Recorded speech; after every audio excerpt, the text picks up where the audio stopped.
Assalamu alaikum wa rahmatullahi wa barakatuh. Welcome to lesson 24 in Tafseer.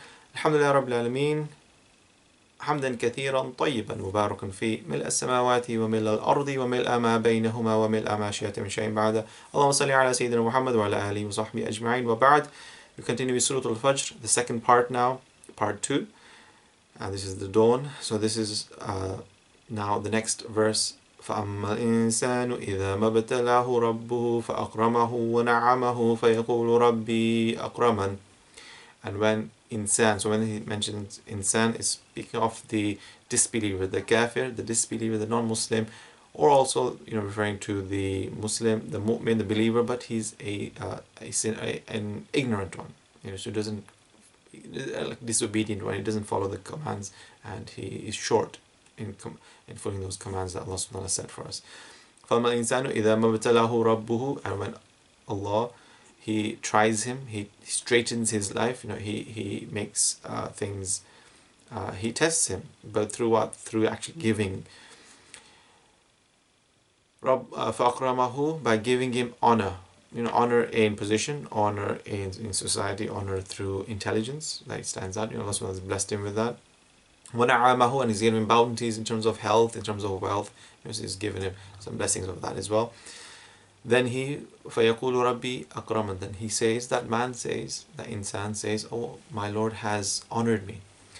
وَأَمَّا إِذَا مَا ابْتَلَاهُ فَقَدَرَ عَلَيْهِ رِزْقَهُ فَيَقُولُ رَبِّي أَهَانًا. However, if Allah subhanahu wa ta'ala, but when He tries him, that man, that insan, by straightening his means of life, so now this is the opposite. He's not giving him that of health or of wealth, that same, that ease, comfort in life. When He straightens his means of life, فَقَدْرَ عَلَيْهِ رِزْقَهُ, so his risk is now less than the first one. فَيَقُولُ رَبِّي أَهَانًا, he says, oh, my Lord has humiliated me. So Allah subhanahu wa ta'ala, He tests us, whether we are rich or we're poor. He's testing all of us. That rich, are you being thankful for what Allah subhanahu wa ta'ala has given you? Are you giving those who are deserving of, who that money should be for, in terms of giving the obligatory charity, and obviously on top of that as well, more, are you giving more? Are you thankful to Allah subhanahu wa ta'ala? As well as the person who doesn't get much in life, are you being jealous, or are you having envy and hatred towards those who Allah subhanahu wa ta'ala has given? This is Allah's choice, who He gives to and who He doesn't. Are you being you're not following the Islamic ways and etiquettes by going into these diseases of the heart? So so for both, they're being tested. Whatever you've given, are you content with what you've been given? For the rich man and the poor man, are you content, or are you still looking at what's in other people's hands? So here, the two different cases. Allah subhanahu wa ta'ala, He's testing in both situations. كَلَّا بَلْ لَا تُكْرِمُونَ الْيَتِيمَ. Nay, but you treat not the orphans with kindness and generosity. So now this is like a total subject, a different matter, which is on to do with orphans, the yatim. The Prophet ﷺ was a yatim as well, and he told us to honor them, to be generous to them. They are the vulnerable ones. In these, we're looking at Juz Amma, the 30th para, and the last in the Quran, the smaller surahs, shorter surahs, and here we are seeing Allah subhanahu wa ta'ala bring up the subject matter of yatim maytam. So here Allah subhanahu wa ta'ala says, nay, but you treat not the orphans with kindness and generosity. So the ones who we should be making sure we give them their rights and taking care of them, putting them under our arms, like under our wings, in a way to help them, support them if they need, because they've lost their parents. Then we fall short in that. In today's society, even if there was, in terms of inheritance, that child what they should inherit from the parents who have passed away. Obviously, you don't give the child the money, but until they reach an age of when they're suitable for them to receive that, then it is not fulfilled, that inheritance given to them. And even if so, it's usually done to the male child rather than the female child. So the daughters are left out. So that's one thing. I was just reading a BBC article the other day. It was about Nigeria, but it could be about any country. But it's prevalent in the world that in Nigeria the father passed away, and the male heirs, they got it, but the woman, the female child, she didn't get anything. And then there's all that to bring it up with the brothers and stuff, and it's how it's deemed in society as well. So that there's also that as well to deal with. وَلَا تَحَاضُّونَ عَلَى طَعَامِ الْمِسْكِينِ, and urge not one another on the feeding of the poor. So this is, we talk about the yatim. When we talk about these people, this insan that we mentioned, the one who is in could be a mu'min, but he's a jahil. He's not knowledgeable in terms of what a Muslim, how he should behave in terms of teaching, following the teachings of the Prophet ﷺ, or a disbeliever. And here they're denying the rights of the orphan child. So here they're not advising or encouraging on the feeding of the poor. They don't take them under their arm. They're just neglected. وَتَأْكُلُونَ التُّرَاثَ أَكْلًا لَمًّا, and they devour inheritance all with greed. Yeah. So this akla lamma, it's they totally, they don't leave anything for that vulnerable orphan. So it comes in a hadith of Aisha radiallahu anha. She's mentioning, they're mentioning husbands in a group, with a group of the group of women, and they talk about their husbands, and one Zar radiallahu anha, she mentions about her husband, and she describes him in akala laffa, and when he eats, he totally eats everything. There's no drop left. There's nothing left. He's completely ate everything. So it's like kind of the same description. Akla lamma to that. In akala laffa, wa in shariba ishtafa. When he drinks, there's no drop left. When he drinks, he's right to the excess, right to the excessive amount. When he eats, right to the excessive amount. When ittaja'a iltafa, when he lies down to sleep, he covers himself completely, wraps himself completely. It goes into excess in all of this. So here also Allah is saying about وَتَأْكُلُونَ التُّرَاثَ, and then eat inheritance. They don't even give the inheritance as due, and that's the right of the orphan. They completely devour it with all greed. وَتُحِبُّونَ الْمَالَ حُبًّا جَمًّا, and they just love, wealth. They just chasing after wealth, and they just love it.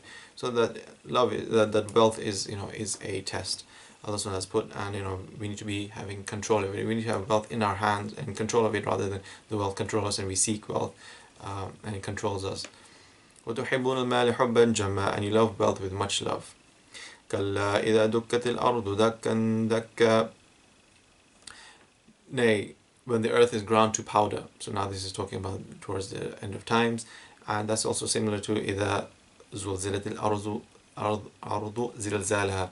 إِذَا زُلْزِلَتِ الْأَرْضُ زِلْزَالَهَا, when the earth is given it and gives a shake, when it's shaken, that earthquake that happens. So it's a similar format. إِذَا دُكَّتِ الْأَرْضُ دَكًّا دَكًّا, when it turns to powder, Allah is going to completely destroy this world towards the end of times.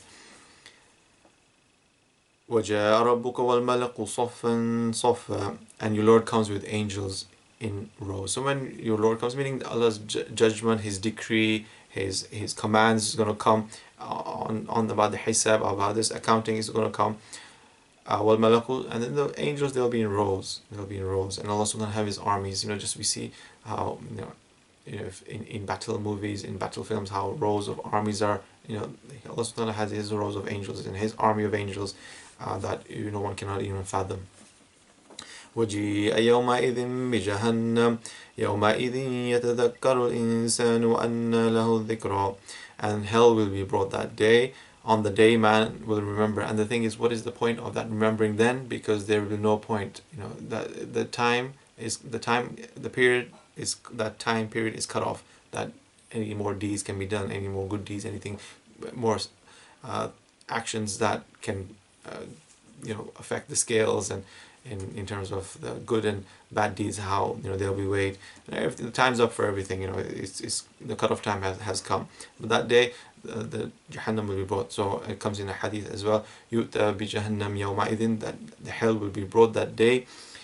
لَهَا سَبْعُونَ أَلْفَ زِمَامٍ, it'll have 70,000 bridles. مَعْ كُلِّ زِمَامٍ أَلْفَ وَسَبْعُونَ مَلِكًا يَجُرُّونَهَا. There will be 70,000 angels for each bridle of Jahannam as they will drag it. So 70,000 angels for each bridle of those 70,000. Can you imagine bringing Jahannam as Allah has commanded, as will be brought? And that's the army of Allah subhanahu wa ta'ala, how 70,000 for each bridle, and even beyond that. That's just to bring the hellfire. يَقُولُ يَا لَيْتَنِي قَدَّمْتُ لِحَيَاتِي, he will say, alas, would that I had sent forth for my life. Now this is now the remorse, the regret, what he did not send forward for that day, when we could have, now in dunya where we have this life, we can do the good deeds, we can do the actions. Let's be people of actions, that we can send forth these good deeds for those who have passed away, but for ourselves as well. By doing those good deeds, we build up our scales of good deeds, that so we may be from the successful ones. May Allah make us from the successful ones. So that's, now that person he's in that remorse, and because it's too late. فَيَوْمَئِذٍ لَا يُعَذِّبُ عَذَابَهُ أَحَدٌ. On that day, none will punish as Allah as He will punish. So, people can punish, and the master punishes the slave, and those times now. However, the world, how it has its, the world, and how the injustice happens in this world, and people punishing the others. So we have Allah's punishment there. That's it. There will be no savory for that person. If Allah has you in His grasp, and that's it. If you are on that target, then you're in trouble. So Allah's punishment is totally different. It's something that one cannot fathom and one cannot imagine. It's another level. وَلَا يُثِيقُ وَثَاقَهُ أَحَدٌ.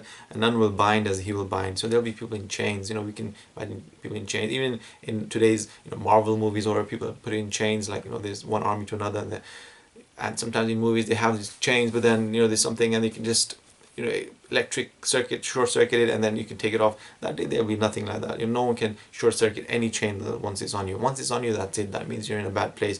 May Allah protect us from that. May Allah protect us from Jahannam. We need to make sure we don't come and be in that state, and that anyone who, that's it, in that kind of chains, it's going to be a bad end to that person, which will be forever as well.